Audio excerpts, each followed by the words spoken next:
Hi, Vasundhara వంటింటికి స్వాగతం. ఎలా ఉన్నారు అందరూ? బాగున్నారా? నేను బాగున్నాను. ఈరోజు నేను చిక్కుడుగాయ, టమోటా, మెంతికూర కర్రీ చూపిస్తాను.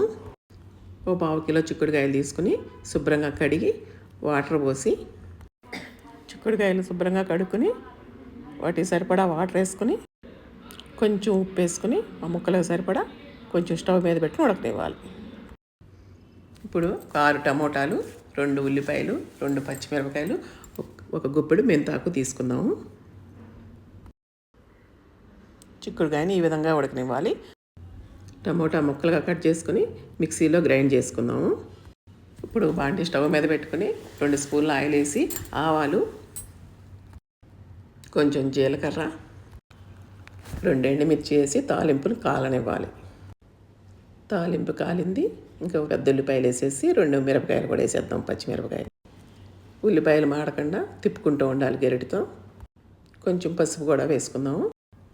ఉల్లిపాయ కూడా వేగిపోయింది. ఇప్పుడు మెంతాకు వేద్దాము. మెంతాకు వేసిన తర్వాత తిప్పుకుంటూ ఉండాలి. మెంతికూర వేగిన కొద్దీ మంచి స్మెల్ వస్తుంది.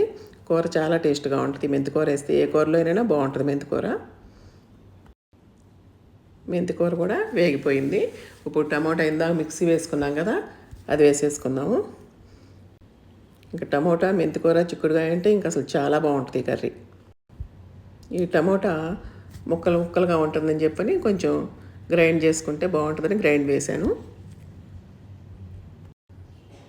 బాగా ఆయిల్ పైకి తేలే వరకు టమోటా గ్రేవీని బాగా ఉడకనివ్వాలి. అంతా వేగిపోవాలి. ఒక 2 నిమిషాలు మూత పెట్టుకుందాం. కొంచెం కారం, ఇందాక ముక్కల్లో ఉప్పు వేసుకున్నాం కదా, ఇప్పుడు కొంచెం వేసుకోవాలి.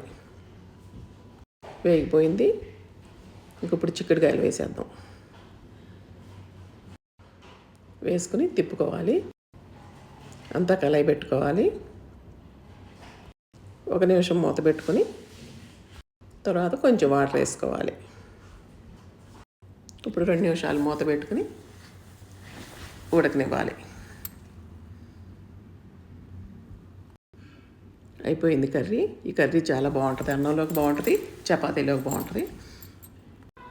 ఈ కర్రీ మీకు నచ్చినట్లయితే లైక్ చేయండి, షేర్ చేయండి, సబ్స్క్రైబ్ చేయండి. మీరు కూడా చేసుకుని చెప్పండి.